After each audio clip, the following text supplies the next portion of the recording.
Hello, everyone. Welcome back to US Podcast. I'm Sarah. And I'm Mike. We're really happy you're here with us today. Before we start, quick reminder. If you enjoy learning English with real conversations, don't forget to like this episode and subscribe to our channel. Yes, because when you subscribe, you don't just support us, you support your own English journey. Today's podcast is a little special. Yes, absolutely. Today's episode is specially made because of one of our subscribers' requests. And if she's watching right now, she'll definitely know exactly what we're talking about. Thank you so much for sending your request. Honestly, we love it when you tell us what you want to learn. Exactly, because this podcast is not just our podcast, it's your podcast. So, today we're talking about something very small, but very powerful in English. Yes, 3 tiny words, but they confuse almost everyone. Be, been, and being. When beginners hear these words, they panic. They think, oh no, grammar. But relax, today there is no grammar stress, no rules on the board, no boring definitions, just conversation, real life, easy English. And by the end of this podcast, you'll feel more confident. Not perfect, but confident. And confidence is more important than perfection. Always. Okay, let's start very softly. Yes, slow and easy. Tell me something. When you were learning a new language, did you feel scared to speak? All the time, I was afraid of making mistakes. Same here. I remember thinking, what if I use the wrong word? What if people laugh? Exactly, and many of our listeners feel the same. So today, if you're listening and thinking, I'm not good at English, Let me stop you right there. yes, stop that thought. You're not bad at English. You're just learning. And learning takes time. Now, let's come back to our 3 words, be, been, and being. They look similar, they sound similar, but they are used in different moments of life. Not grammar moments, life moments. Let's start with the simplest one, the word be. Be is like a base word, a starting point. We often use be when we talk about something in general or something that is not fixed yet. Let me give a very easy example. Yes, real life, please. Okay, I say I want to be confident in English. Nice sentence. I'm not saying I am confident, and you're not saying I were confident. I'm talking about a wish, a goal, something I want in my life. Exactly. So be is often connected to dreams or advice or instructions. For example, a teacher says, be quiet, please. Or a friend says, be careful.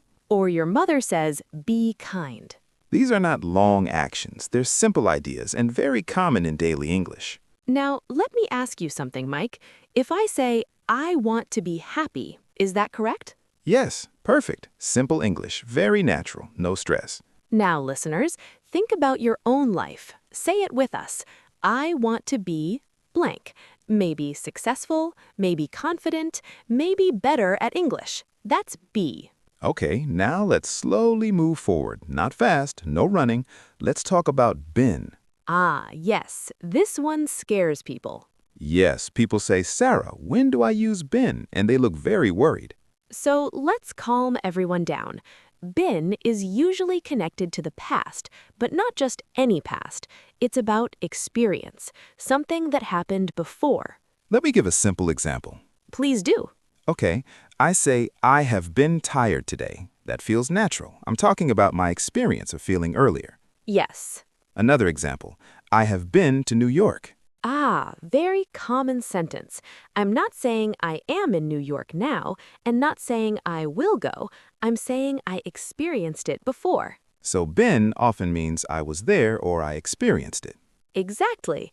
Listeners, this is important. You don't need to remember grammar names. Just remember feeling. Been equals experience, life experience, good or bad. For example, I've been nervous speaking English. Oh, yes, very honest sentence. Many listeners feel that, but now they're trying. They're listening, they're improving, and that's something to be proud of. Absolutely. Now let's talk about the third word. Yes, the most interesting one, being.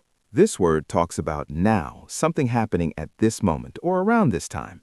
For example, I say, I'm being honest with you. That means right now in this moment. Another example, I say the child is being very quiet today. That means today, not always, but today, yes. So being is temporary. Yes, it can change like moods or situations. Let's compare. Okay, I say he is quiet. That sounds like a personality. But he is being quiet. That sounds like right now. Exactly. See? No heavy grammar, just feeling. Now let's slow down again. Yes. Be, dream, advice, idea. Been, experience, past. Being, happening, now. Simple. And remember, you don't need to master this today. Just understand it and use it slowly. Even one sentence a day is enough. Before we end this part, let me say something. Yes. Unbelievably, making mistakes in English is not shameful, not at all. Emphasis. Staying silent is worse because language is for speaking, for connection, for confidence, and you're already doing great. So now that we've eased into the topic, let's talk honestly. These three words, be, been, being, confuse even confident learners. And that confusion doesn't come from grammar books. It comes from fear. Yes, fear of sounding wrong.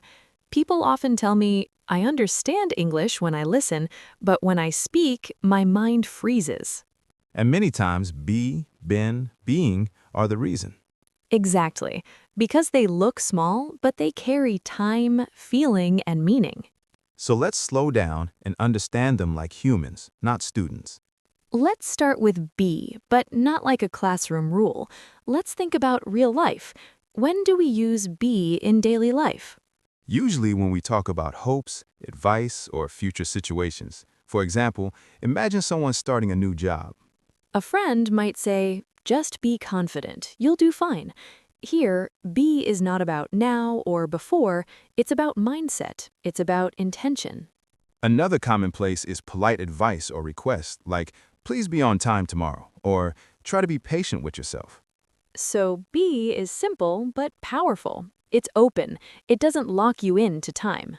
Now, let's move to been. This is where people usually panic a little.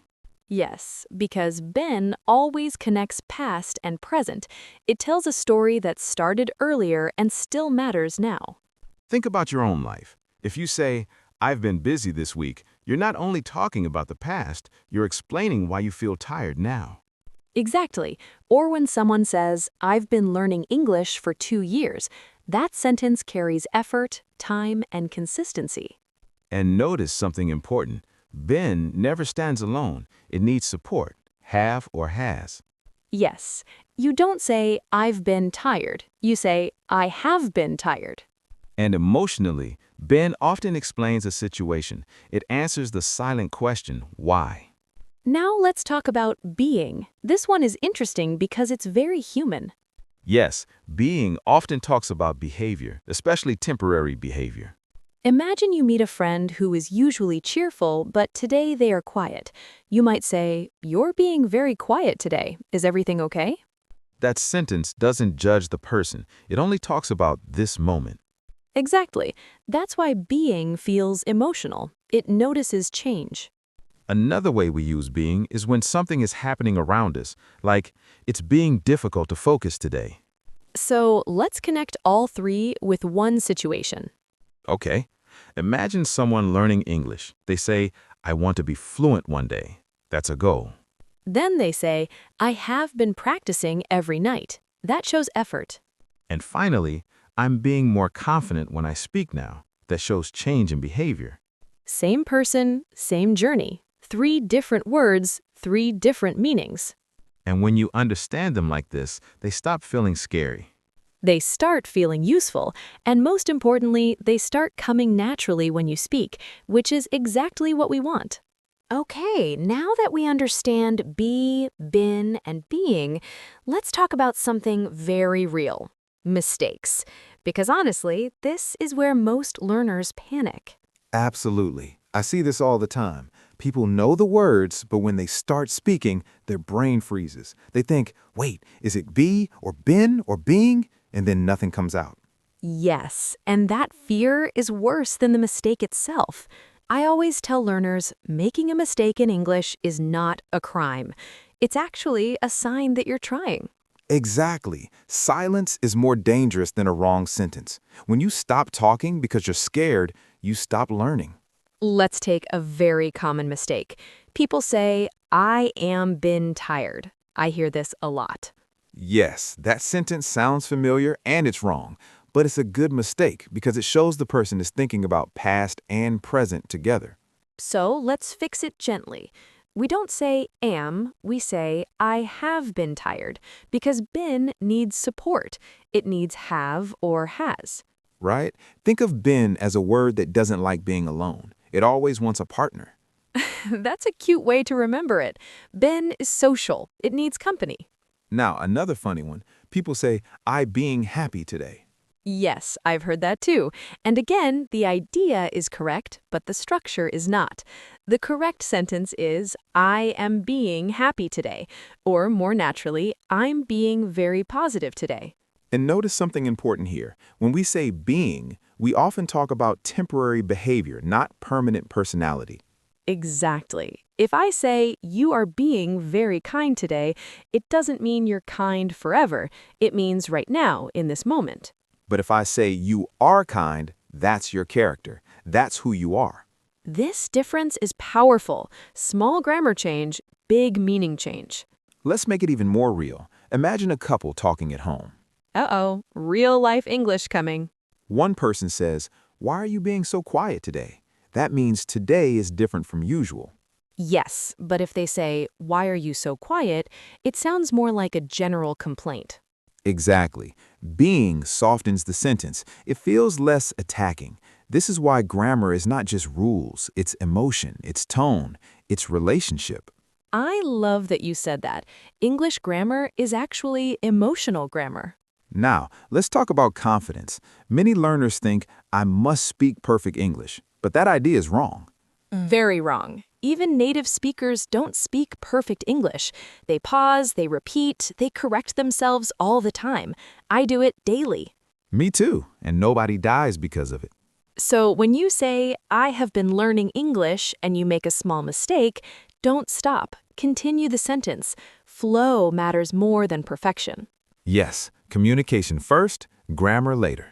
Let's give listeners a small confidence exercise. Good idea. Everyone listening, try this sentence out loud, even if you're alone. I have been practicing English and I am getting better. Beautiful sentence. It uses been and being idea without stress. And if you say it wrong the first time, say it again. That's learning. Remember, English is not a test, it's a tool. And tools are meant to be used, not locked away. Now that we understand be, been, and being, this is the most important question, Sarah. How do people actually use these words in real life without stopping to think about grammar? Yes, because in real life, no one says, wait, let me remember the rule. They just speak. And that's exactly what learners want. They don't want rules in their head, they want confidence in their mouth. So in this part, let's slow everything down and connect these words to real situations, daily life, work, relationships, emotions, because English lives there. Let's start with be, the simplest form but also the most powerful. People often think be is too basic to matter, but actually, be is everywhere. Think about advice. Parents, teachers, friends, what do they say? They say things like, be careful, be honest, be yourself. Notice something important here. These sentences are not about time. They're about choice. Yes, when someone says be patient, they're not talking about the past or present, they're talking about how you should act. That's why be is often used in advice and instructions. Let's imagine a real situation. You're starting a new job. Your manager might say, be on time, be respectful with clients, be open to learning. No grammar stress, no tense confusion, just guidance. And learners should remember this. When English talks about how to act, be often appears. Now let's talk about dreams. This is where be becomes emotional. People say, I want to be successful, I want to be confident, I want to be fluent in English. These sentences are not about now, they're about becoming. Exactly. Be connects who you are now to who you want to be. And that's powerful for learners because language learning is a journey. So when someone says, I want to be better at speaking, that sentence already shows hope. Now let's move to been. This word carries experience. Yes, been tells a story about time. But learners get confused because been never stands alone. It always comes with have or has. Let's connect it to real life. Think about how people talk about their day. Someone might say, I've been busy today. This does not mean they are busy forever. It means the day started, things happened, and the effect continues until now. Now, think about emotions. I've been stressed lately. I've been feeling tired. I've been worried about my future. These sentences are very human. They show duration, not a moment, not 1 second, but a period of time. Another very common use of been is experience. For example, I've been to New York. I've been to that restaurant before. This tells us something important. You went, you experienced it, and now that experience lives with you. You're not saying when exactly because it's not important. What matters is the experience itself. This is why been is often used in conversations about life stories. Now let's talk about being. This one is special. Yes, because being often talks about behavior, and behavior can change. That's the key word, change. Let's imagine a real-life conversation. A friend says to you, you're being very quiet today. That doesn't mean you're always quiet. It means right now something is different. Temporary. Exactly. Being shows something happening now or around now. This word appears a lot in relationships. Yes, people say things like, you're being rude, you're being kind, you're being too hard on yourself. Notice how emotional these sentences are, because they're not labeling a person forever. They're talking about a moment, and that's important. It makes communication softer. Saying you are rude sounds permanent. But saying you're being rude leaves space for change. Now let's put be and being together in one life story. Imagine someone learning English. They might say, I want to be fluent. That's be, a goal. Then they say, I've been practicing every day. That's been, effort over time. And finally, I'm being more confident when I speak. That's being, change happening now. See how natural that feels? No rules spoken, just meaning. Let's quickly touch mistakes without fear, because mistakes are part of learning. Some learners say, I am been tired, but we gently correct it to, I have been tired.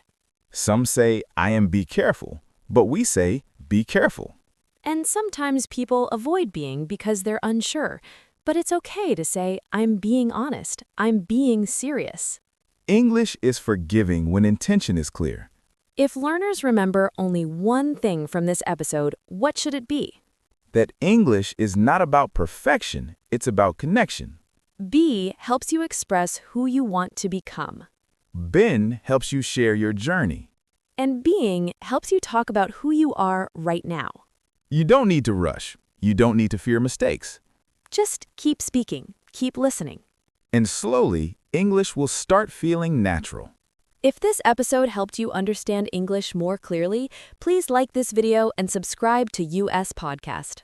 We're here to make English simple, human, and part of your real life. Bye, everyone!